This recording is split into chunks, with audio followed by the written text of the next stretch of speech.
The 1980s was an important decade for heavy metal. Glam, speed, thrash, death, and probably other subgenres were practically born in the 1980s. So, in salute of that decade of decadence, or aggression, I'm going to be rattling off my favorite metal album for each year of the 1980s. Plus, I'll be going through all my runner-ups for each year, and I'll go through some personal stories associated with each album, so definitely stick around.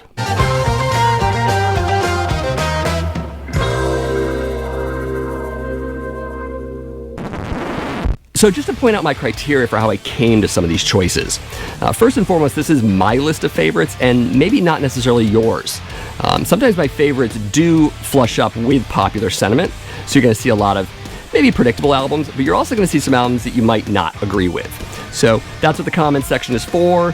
But before you hit it, do know there's a difference between personal preference and immovable fact. You know, facts and opinions aren't necessarily the same thing. So just keep that in mind. Save us all some grief. And as I said before, I will be listing some runner-ups for each year. And some of these were real close contenders with my final choices. But you can only have one number one album. You can't make them all number one. And a few of these years, I should mention also, were pretty big years for metal. So there are a lot of albums that were great. So, but again, I can only pick one. So there you go. And finally, there's no way I can name every single great album for each year of the 1980s. This special would take forever. I'd be bored with it. You'd be bored with it. So I had to whittle it down to prime choices. So there you go. So with that, here's my favorite metal album for each year of the 1980s. So 1980 was an interesting year for music. A lot was happening. Disco was on its way out. New wave was coming in. Some would say new wave was kind of a disco version of punk rock in a lot of ways. But heavy metal was also coming in. The new wave of British heavy metal really starting up in 79 and 80. A lot of bands of that era kind of fell by the wayside. Maybe some serious metal fans remember a lot of them. But there were a few that definitely made it out of that scene. Obviously, the big one is significant to this year because it's Iron Maiden, of course, with their self-titled debut album.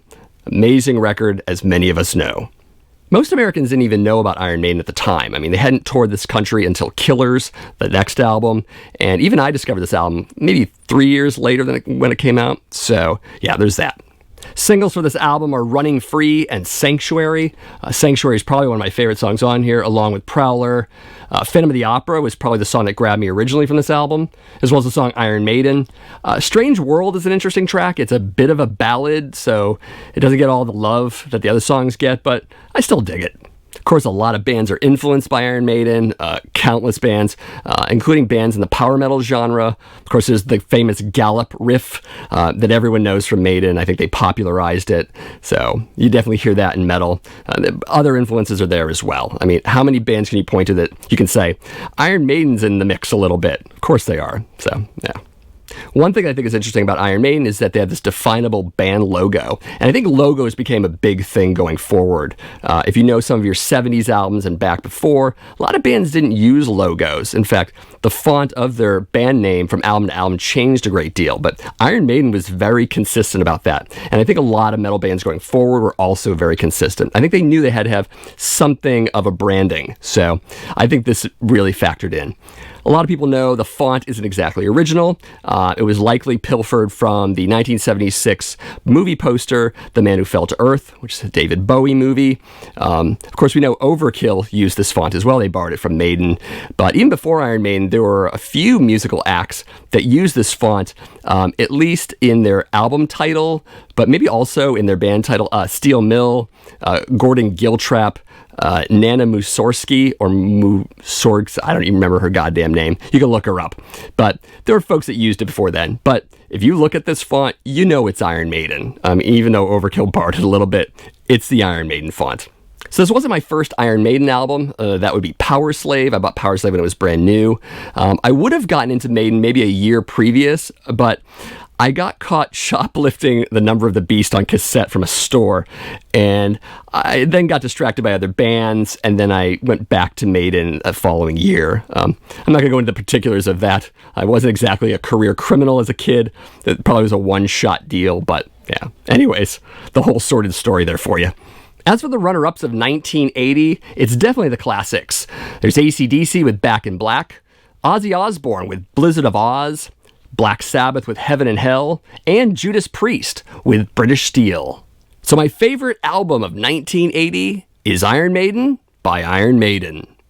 My choice for 1981 wasn't tough, surprisingly, and I think it wasn't tough for a couple reasons. One, the album I'm going to show you had a huge impact on me. It's an amazing album, probably one of this artist's best albums.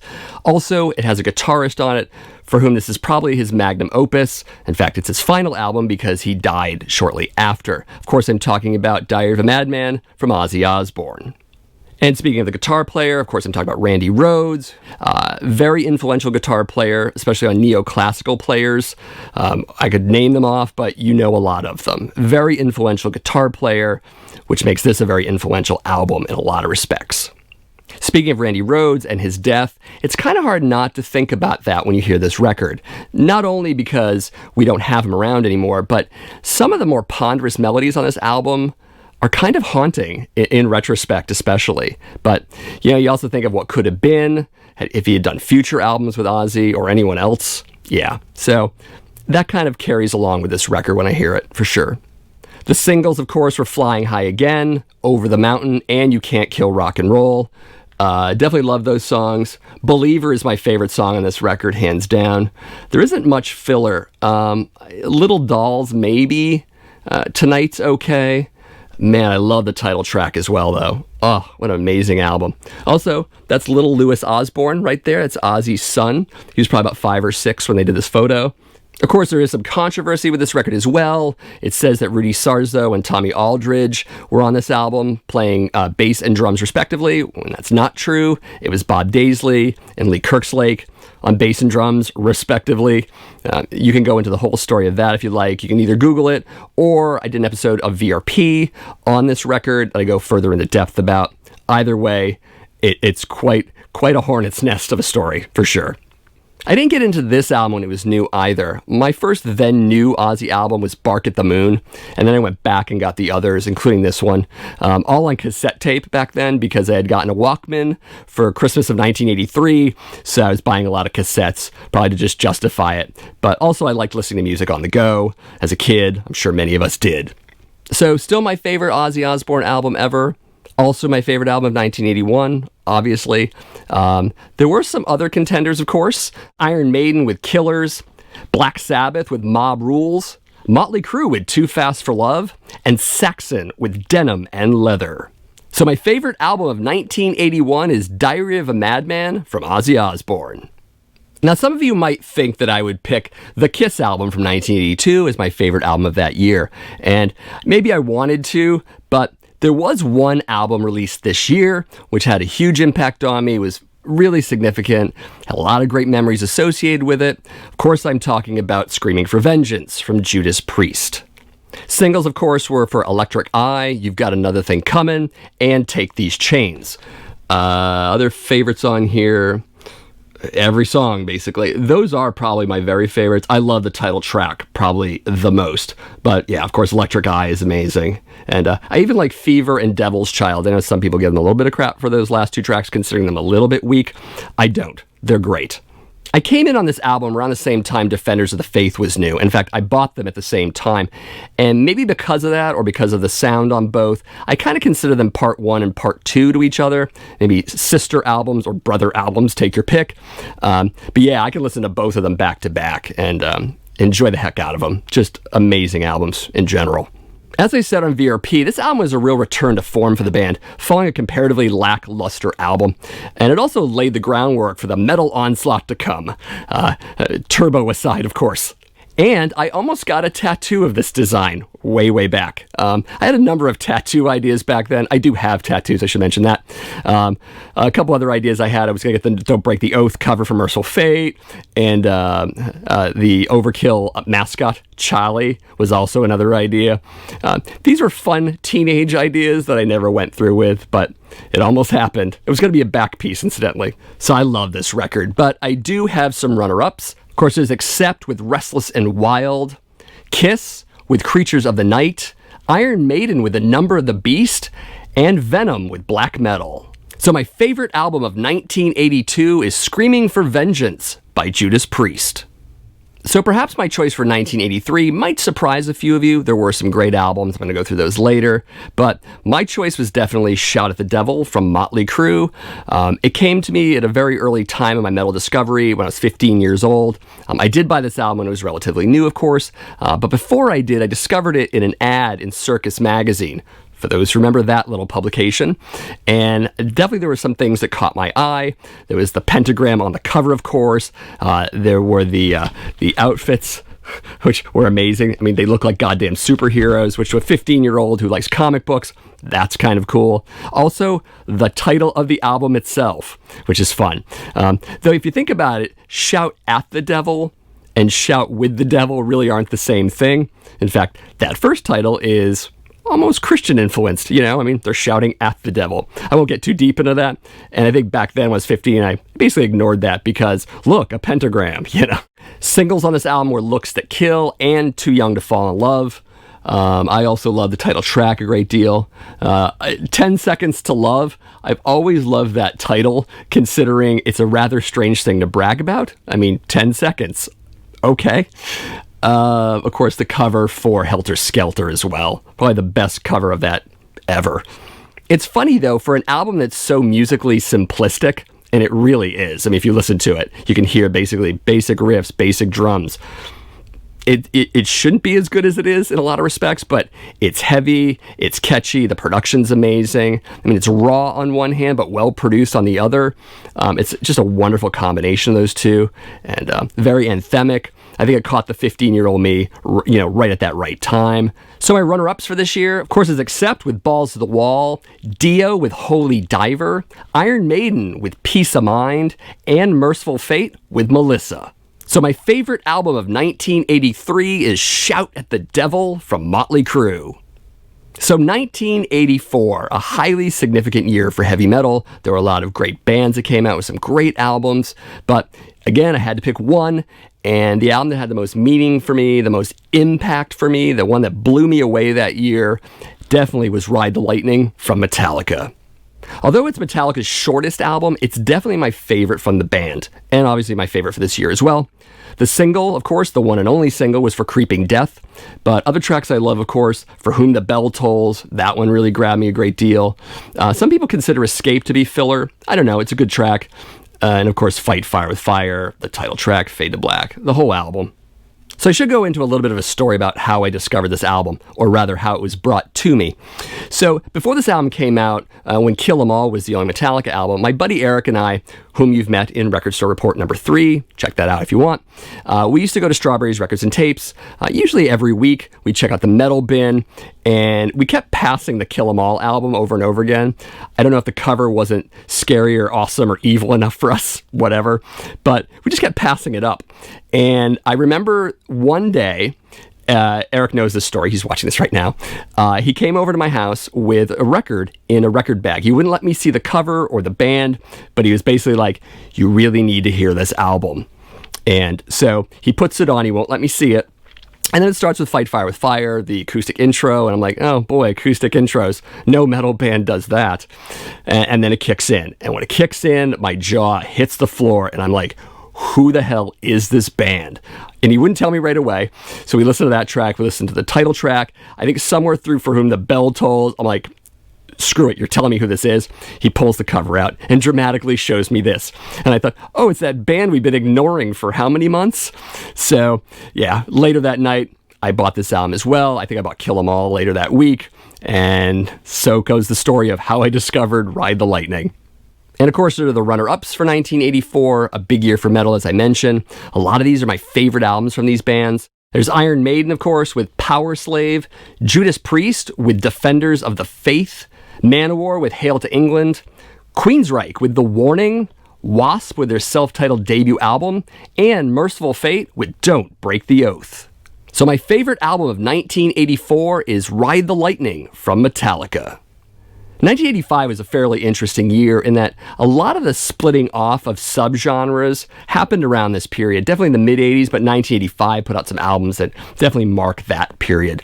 A lot of things happened in thrash metal and speed metal, early black metal, some experimental stuff with bands. 1985 is definitely one of those years. There were a couple runner-ups that were kind of close to this record, but you know you have to make that one decision, and believe me, this album was ultimately unavoidable. It was my favorite thrash band of the 1980s. It was a significant album. It's their first LP. Tons of great memories with this band. I couldn't avoid it. It's Feel the Fire from Overkill.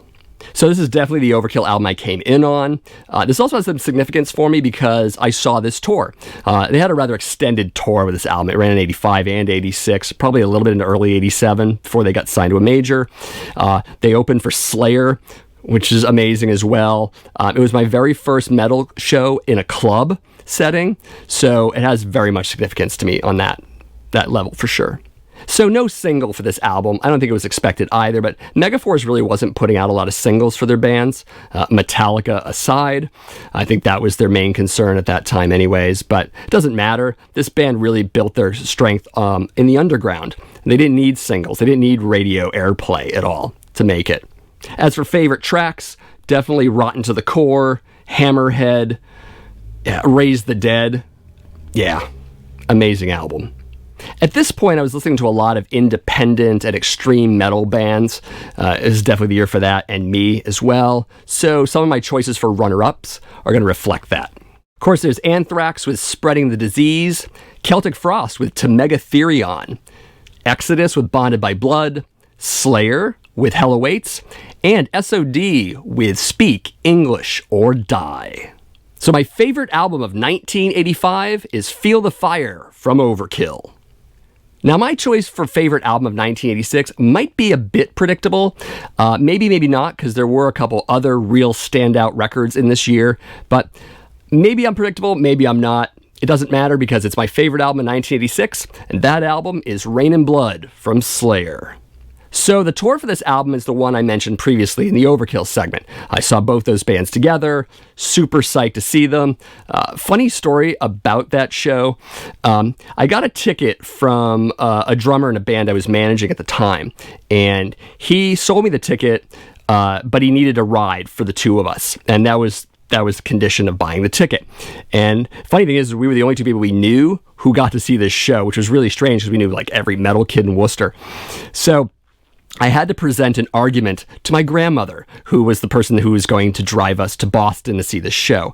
And it's kind of funny because the argument started with, "You don't understand, Grandma. This is Rain and Blood. This is the greatest metal album ever made. 30 years from now, I'll still be talking about it," which of course I am. And I must have put on quite a show because she was definitely like, "Okay, I'll give you the ride." And so she drove us to Boston.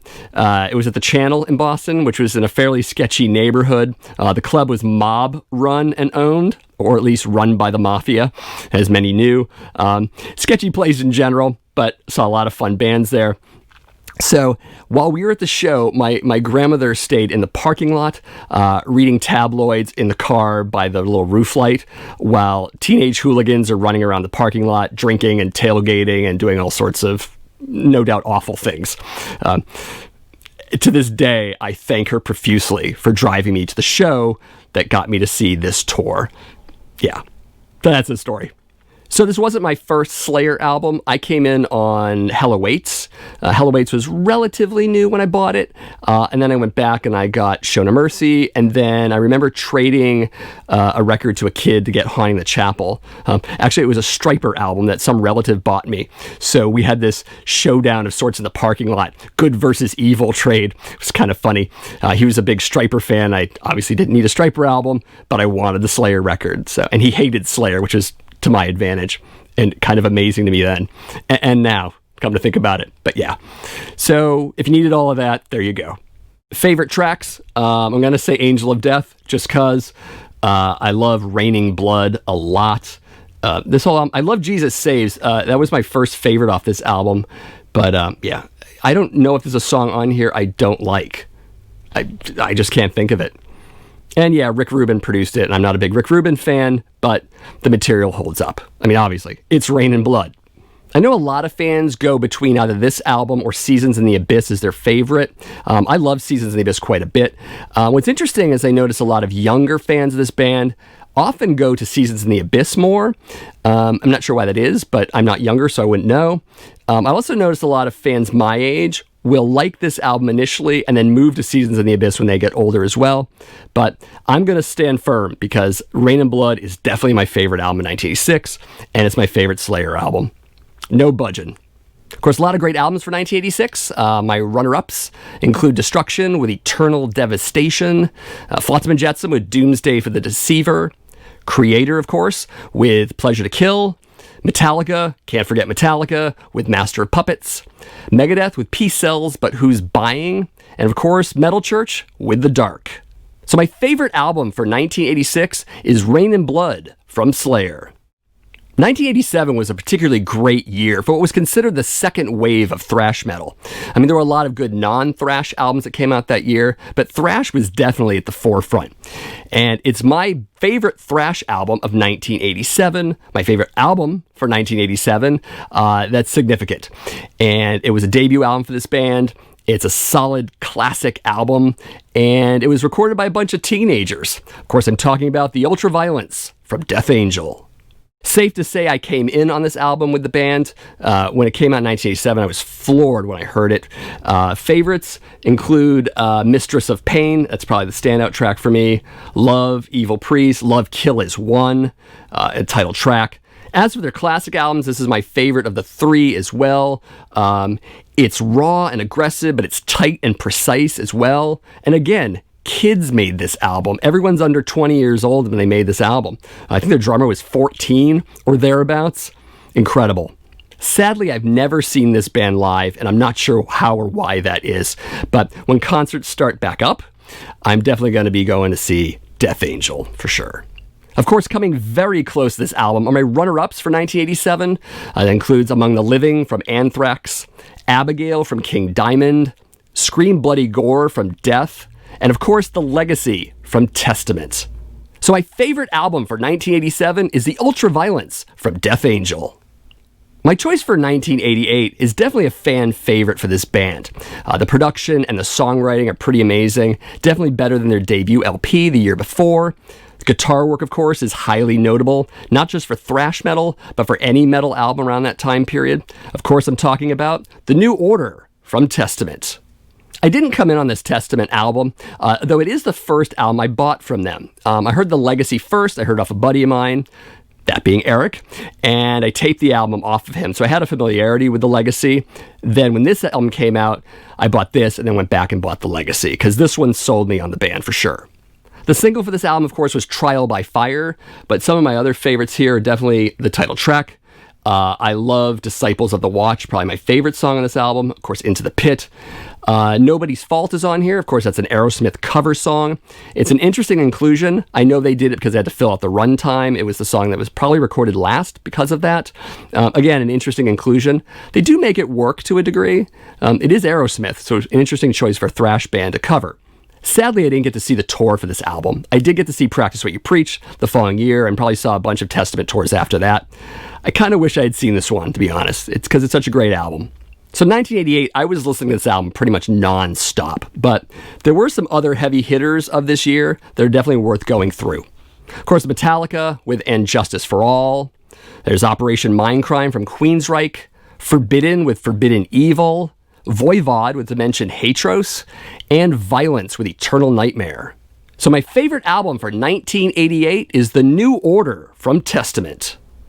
Of all the years, 1989 was pretty tough. There were a lot of great albums from a lot of different subgenres. We saw a lot of death metal coming out. There was some grindcore. There were more thrash albums than ever. But there was one album that kept creeping to the fore. I don't know if this is necessarily a fan favorite, but it's definitely up there for me. And of course, it's The Years of Decay from Overkill. So yes, Overkill is now on my list twice, but I think this album deserves it. It's a very underrated record. I know a lot of people pick Feel the Fire or Horoscope, and I did pick Feel the Fire earlier, but I really believe this album deserves a lot more attention than it gets. This album is a bit of a fitting record to end the 1980s with, not just because of the title, The Years of Decay, but also because of the change in musical trends that come in the 90s. This isn't necessarily the last hurrah for metal by any stretch of the means, but it is interesting on that era because we're about to get a decade that's maybe not so cool for metal. Some favorites off this record, definitely Elimination. Elimination was the video track for this album. Time to Kill is great. Who Tends the Fire, underrated track. I love Evil Never Dies. That ends the quadrilogy of songs, started on Feel the Fire. Obviously, there's Overkill, Overkill 2, Overkill 3, and then Evil Never Dies, or END, End. Runners-up for 1989 would definitely include Leave Scars by Dark Angel, the Conspiracy album for King Diamond, Extreme Aggression for Creator, Altars of Madness from Morbid Angel has to be mentioned, of course, Beneath the Remains for Sepultura, and Handle with Care from Nuclear Assault. So my favorite album for 1989 is The Years of Decay by Overkill.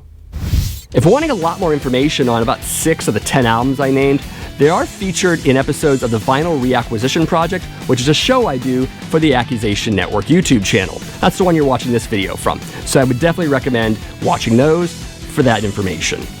Now, I'm sure you have your own list of favorite metal albums for each year of the 1980s, and you should definitely leave those in the comments below. Love to talk about them. Of course, as always, like, subscribe, and share. Great ways to support the network, and I always appreciate support. And that's all for now. Take care and ever forward.